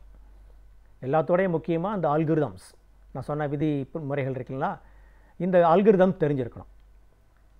அல்லது அட்லீஸ்ட் அதில் கொஞ்சமாவது நுணுக்கம் புரிஞ்சிருக்கணும். இந்த தகுதிகள் இருந்தால் நீங்கள் இந்த மிஷின் லேர்னிங்கை மிக விரைவாக கற்றுக்க முடியும். இந்த மிஷின் லேர்னிங்கில் 3 வகையாக சொல்கிறாங்க. சூப்பர்வைஸ்டு அல்கரிதம் யூஸ் பண்ணிக்கலாம், அன்சூப்பர்வைஸ்டு மிஷின் லேர்னிங்கில் அல்கரிதம்ஸை யூஸ் பண்ணலாம், அல்லது ரீஇன்ஃபோர்ஸ்மெண்ட் அல்கரிதம்ஸை யூஸ் பண்ணலாம். அப்படின்னா என்ன? இந்த முதல் மெத்தடில், அதாவது சூப்பர்வைஸ்டு அல்கரிதம்ஸ் அப்படின்னா ஏற்கனவே ஒரு முடிவு என்னங்கிறத நீங்கள் தீர்மானிச்சுட்டு ஒரு 3-4 முடிவுகளை கொடுத்து அந்த 3-4 முடிவுகளை அடிப்படையாக கொண்டு, அதாவது இன்புட்டை கொண்டு என்ன முடிவு நீங்கள் எடுக்கணுங்கிறத நீங்கள் திரும்ப திரும்ப செய்கிறப்ப அந்த மிஷின் கண்டுபிடிச்சிடும். 2வதுல முன்னமையே முடிவை நாங்கள் செய்ய போகிறது கிடையாது. செக்மெண்டேஷன், அதாவது ஒரு பிரிவை பிரிக்கணும். உதாரணமாக பொருள் வாங்குறவங்களை பற்றி நீங்கள் அறிஞ்சிக்கணும்னு விரும்பினீங்கன்னா அந்த பொருள் கொடுக்குறவங்க எப்படி இருக்கிறாங்க, அதாவது சின்னவங்களா, பெரியவங்களா, படித்தவங்களா, படிக்காதவங்களா, பணம் உள்ளவங்களா, இல்லாதவங்களா, ஆணா, பெண்ணா, ஏழையா, பணக்காரனா, அப்படிங்கிறதெல்லாம் பார்த்து பிரித்து எடுத்துக்கிறதுக்கு இந்த 2வது மெத்தடு பயன்படும், அன்சூப்பர்வைஸ்டு அல்கரிதம்ஸ்னால். 3வது எப்படின்னு கேட்டிங்கன்னா ரீஇன்ஃபோர்ஸ்மெண்ட், திரும்ப திரும்ப, அதாவது நம்ம முடிவுக்காக என்ன பண்ணுவோம், எந்த முடிவில் ஒரு எஃபெக்டிவாக நமக்கு கிடைக்குங்கிறதுக்கு ஏற்ற மாதிரி திரும்ப திரும்ப அந்த மிஷினை வந்து செய்ய சொல்லிக்கிட்டே இருப்போம். செய்ய சொல்கிறப்ப எது எஃபெக்டிவான சொல்யூஷனோ அதை கண்டுபிடிக்குதோ அப்போ அதை முடிச்சிடும்.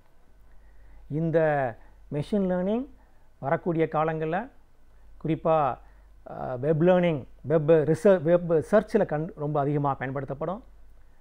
ஃபேஸ் பற்றிய ஒரு ரீடிங் அல்லது வாய்ஸ் ரீடிங் இது போன்ற வகையில் ரொம்ப அதிகமாக பயன்படுத்தப்பட போகுது. இதுக்கு நீங்கள் எந்த வகையான, அதாவது ஸ்டாட்டிஸ்டிக்கல் மெத்தட்ஸோடு இது கொஞ்சம் ஒப்பிட்டு பார்த்தீங்கன்னா மாரலஸ் ஒன்றா தான் தெரியும். ஆக வரக்கூடிய காலங்களில் மிஷின் லேர்னிங் என்பது மிக முக்கியமாக எல்லாராலையும் எதிர்பார்க்கப்படுகின்ற ஒன்று. அதை தெரிஞ்சுக்கிறதுக்கும் அறிந்து கொள்வதும் இன்றைய வல்லுநர்களுக்கு முக்கியமாக கொள்ள வேண்டிய ஒன்று.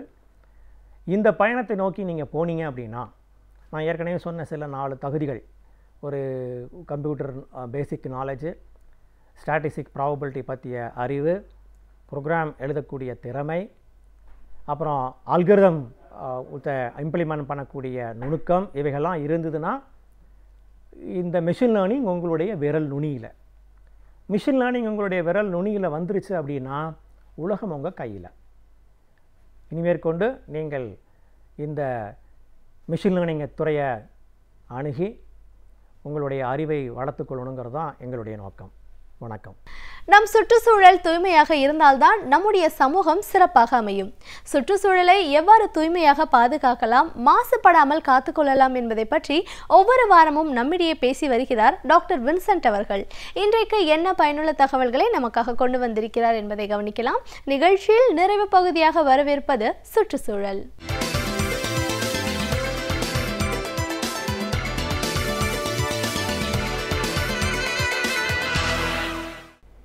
அக்ரோ பயோடைவர்சிட்டி என்று ஒரு வார்த்தையை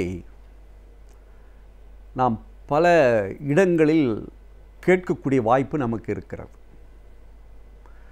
அக்ரோ பயோடைவர்சிட்டி அல்லது அக்ரிகல்ச்சரல் பயோடைவர்சிட்டி என்று சொல்லப்படுகிற விவசாயத்தையும் விவசாயத்தை ஒட்டி இருக்கிற அந்த பகுதிகளில் இருக்கிற உயிர்களை பற்றி உள்ள விஷயத்தை தான் அக்ரி பயோடைவர்சிட்டி அல்லது அக்ரிகல்ச்சரல் பயோடைவர்சிட்டி என்று குறிப்பிடுகிறார்கள். இதை ஏன் குறிப்பாக இதற்கு ஒரு பெயர் தரப்பட்டிருக்கிறது என்றால், இந்தியாவை போன்ற நாடுகள் விவசாயத்தை ஆதாரமாக வைத்து இருக்கின்ற ஒரு நாடுகளில் இந்த விவசாயத்தின் அடிப்படையாக இருக்கிற பல்லுயிர்களை, இன்னும் சொல்ல வேண்டுமென்றால் அந்த உயிர்கள் எந்த அளவிற்கு முக்கியத்துவம் வாய்ந்ததாக இருக்கிறது என்பதை குறிப்பிடுவதற்காகத்தான் தி அக்ரி பயோடைவர்சிட்டி என்று சொல்லப்படுகிற வார்த்தை நமக்கு திரும்ப திரும்ப நம்முடைய பொறுப்புணர்ச்சியை வளர்ப்பதற்காக அது நம்முடைய காதுகளில் வந்து கொண்டே இருக்கிறது.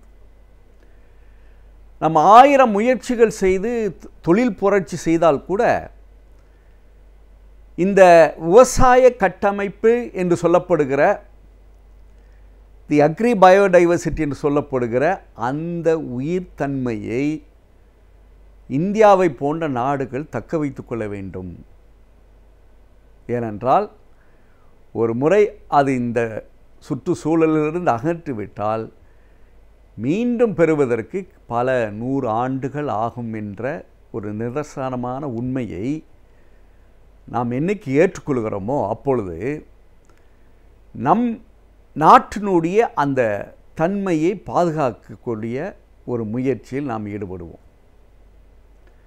ஏன் இதற்கு ஒரு முக்கியத்துவம் தரப்படுகிறது என்றால், உணவு சுழற்சி முறை என்று நாம் சொல்கிறோம். பல முறை ஏற்கனவே நான் குறிப்பிட்டிருக்கிறேன். ஏனென்றால் ஒவ்வொன்றும் ஒன்றை சார்ந்து இருக்கின்ற அந்த சூழல்தான் food chain and food web என்பார்கள். உணவு சுழற்சி என்றால் ஒன்றை சார்ந்திருக்கிற அந்த முறை என்பது அது இயற்கையினுடைய அழகான உறவு தான். அப்படிப்பட்ட இடத்தில் இருக்கக்கூடியது தான் அக்ரி பயோடைவர்சிட்டி என்று சொல்லப்படுகிற இந்த விவசாய பல் உயிர். ஏன் அதை குறிப்பிடுகிறார்கள் என்றால், எப்படி ஒரு பூச்சி, இன்னும் சொல்ல வேண்டும் என்றால் பயன் தரக்கூடிய தேனீயாக இருக்கலாம், பட்டாம்பூச்சியாக இருக்கலாம்.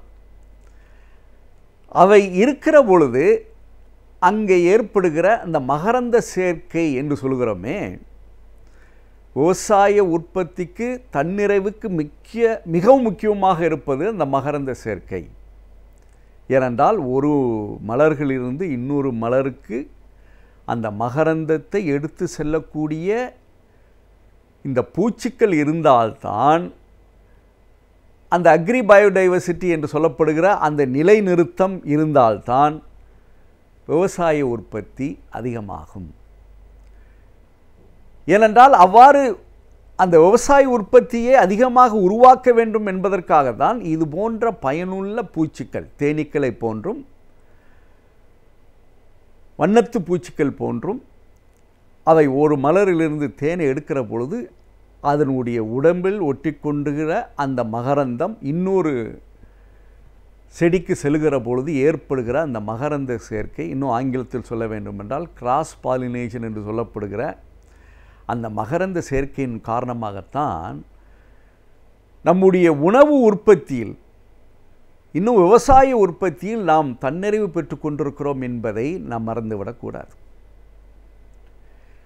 அதே மாதிரி நம்முடைய நிலத்தில் நம்முடைய பயிர்களை விளைவிக்கின்ற அந்த நிலத்தை ஒரு உயிருள்ளதாக எப்பொழுதும் வைத்துக்கொள்ள வேண்டும் என்பதற்காக வேண்டிதான் இந்த வார்த்தை நமக்கு கொடுக்கப்படுகிறது, அக்ரி பயோடைவர்ஸ் என்று. ஏனென்றால் பல நேரங்களில் நம்ம விவாதிப்பது உண்டு, மண் வாசனை என்று. மண்ணுக்கு வாசனை இருக்கிறதா இல்லையா என்பது. அந்த வாசனை இருக்கிறது என்பதை குறிப்பிடுவதற்காக தான் அந்த மண்ணில் உயிர் இருக்கிற பொழுது, அதில் இருக்கிற நுண்ணுயிர்கள், மைக்ரோ ஆர்கானிசம் என்று சொல்லப்படுகிற நுண்ணுயிர்கள் இருக்கிற பொழுது இயற்கையாக இருக்கிற நைட்ரஜனை அந்த நிலத்து அடியில் வைத்து பாதுகாக்க வேண்டிய ஒரு கட்டத்தில் இது போன்ற நுண்ணுயிர்கள் இருப்பதனுடைய காரணமாக அந்த நிலம் எப்பொழுதுமே ஃபெர்டைல் லேண்ட் என்று சொல்வார்களே, எப்பொழுதுமே அது ஒரு உயிருள்ளதாக இருப்பதற்கே காரணம் அதில் இருக்கிற நுண்ணுயிர்கள். ஆனால் அந்த மண்ணிலிருந்து வாசனை நமக்கு வரவில்லை என்றால் அர்த்தம் என்னவென்று கேட்டால் அதில் இயற்கையாக இருக்கக்கூடிய நுண்ணுயிர்கள் அழிந்து விட்டது என்பதுதான். அதை தான் நாம் தரிசு நிலம் என்று சொல்கிறோம். இன்னும் சொல்ல வேண்டும் என்றால் ஒரு இடத்தை எப்பொழுதுமே பயனுள்ள மண்ணாக வைத்துக்கொள்வதற்கு உதவியாக இருக்கக்கூடியதே இத்தகைய பூச்சிகள் தான். ஆனால்தான் மண் தரமாக இருந்தது மட்டும் அல்ல, அந்த தரத்தை எப்பொழுதுமே மேன்மைப்படுத்துவதற்கு இதற்கு போன்ற உயிர்கள் பயன்படுவது என்பதற்காகத்தான் தி அக்ரி பயோடைவர்சிட்டி என்று சொல்லப்படுகிற அந்த வார்த்தை நமக்கு பயனுள்ளதாக இருந்து கொண்டிருக்கிறது. ஆனால் தான் ஒரு காலத்தில் விவசாயம் செய்கிற பொழுது அவற்றை எப்பொழுதும் மாட்டு சாணத்தை போட்டு பயிற்றுவிக்கிற முறை இருந்ததனுடைய நோக்கமே என்னவென்று கேட்டால் அதிலிருந்து விளைகின்ற அத்தகைய பயிர்கள் நமக்கு மிகவும் பயனுள்ளதாக இருக்கும் என்பதற்காகத்தான்.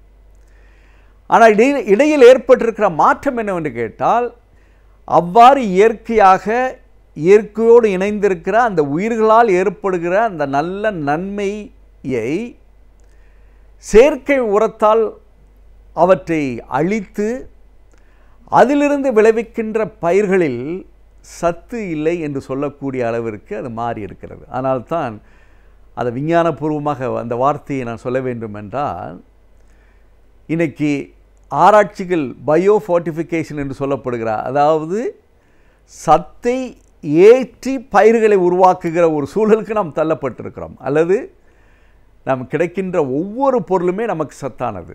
அது அரிசியாக இருக்கலாம், கோதுமையாக இருக்கலாம், பருப்பு வகையாக இருக்கலாம், எதுவாக இருந்தாலும் அது பழங்களாக இருக்கலாம். அவை அனைத்துமே நமக்கு இயற்கையாகவே பயன் தரக்கூடியதாக இருப்பதனால்தான் அதை நாம் உணவாக ஏற்றுக்கொள்கிறோம். அதன் அடிப்படையில் தான் உணவே மருந்து என்ற ஒரு கூற்றும் நமக்கு இருந்தது. ஆனால் இன்றைக்கு அதையெல்லாம் மாறிவிட்ட ஒரு சூழல் எது, அதற்கு காரணம் என்னவென்று பார்க்கிற பொழுது தி அக்ரி பயோடைவர்சிட்டி என்று சொல்லப்படுகிற அந்த சுழற்சி முறையில் இடைவெளி அதிகமாக ஆரம்பித்து விட்டது. அதனால்தான் இன்றைக்கு ஆர்கானிக் ஃபார்மிங் என்று சொல்லப்படுகிற அந்த ஒரு செயற்கை முறை அற்று இயற்கை விவசாயத்திற்கு நாம் திரும்பி கொண்டிருப்பதற்கே காரணம் என்னவென்று கேட்டால், ஒரு உணவை சாப்பிடுகிற பொழுது அது உடலுக்கு சென்று நம்முடைய உடம்பிற்கு நல்ல பாதுகாப்பை தர வேண்டும் என்ற ஒரு சூழலுக்கு நாம் வந்துவிட்டதனுடைய காரணமாக இன்றைக்கி அந்த மாதிரி ஒரு நல்ல மாற்றம் வந்திருக்கிறது. ஆனால்தான் இன்று கூட நான் ஏற்கனவே குறிப்பிட்டது போல் உகாண்டா போன்ற கண்ட்ரிகள் நாடு தங்களுடைய விவசாயத்தை இயற்கை முறைக்கு மாற்றி வெற்றி கொடுத்திருக்கிறார்கள்.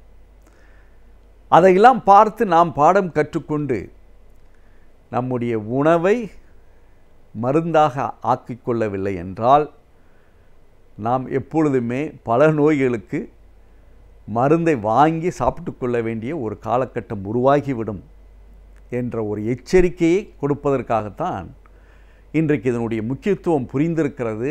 அதை மக்கள் உணர்ந்திருக்கிறார்கள். ஆனால் தான் இன்றைக்கு பல பேர் மிகவும் ஆர்வத்தோடு இந்த இயற்கை விவசாயத்துக்கு சென்று கொண்டிருக்கிறார்கள். இன்னும் இது அரசும் இதை அதிகமாக ஊக்கப்படுத்துகிற பொழுது நிச்சயமாக நாம் இழந்த பல விஷயங்களை மீட்டெடுக்க ஒரு முயற்சி இதில் வரும்.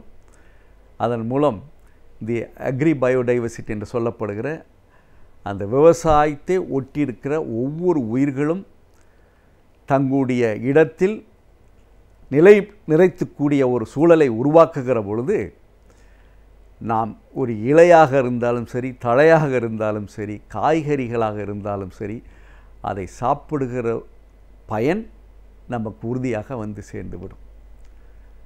அல்லது ஏதோ பேரளவுக்கு நம்முடைய வயிற்று நிரப்பிக்கொள்ளக்கூடிய ஒரு முயற்சி தானே உரிய உணவு, அதை சாப்பிடுவதனால் வருகிற அந்த பயன்பாடு இது போன்ற ஒரு இயற்கை விவசாயம், அதில் இருக்கிற அந்த நுண்ணுயிர்கள், இன்னும் தரமான நம்முடைய தாவர வகைகள், இவற்றையெல்லாம் வைத்து பார்க்கிற பொழுது நிச்சயமாக அவை நமக்கு உறுதுணையாக இருக்க வாய்ப்பு இருக்கிறது. அதனால் இது போன்ற பல விஷயங்களை நாம் தெரிந்து கொள்கிற பொழுது, ஏனென்றால் சுற்றுச்சூழலை பாதுகாக்க வேண்டும் என்பது உண்மை, ஆனால் அது அறிவியல் கண்ணோட்டத்தோடு அதை செயல்முறைப்படுத்துகிற பொழுது அதனுடைய பயன்பாடு பெரிய மீட்சியை பெறக்கூடிய வாய்ப்பு இருக்கிறது.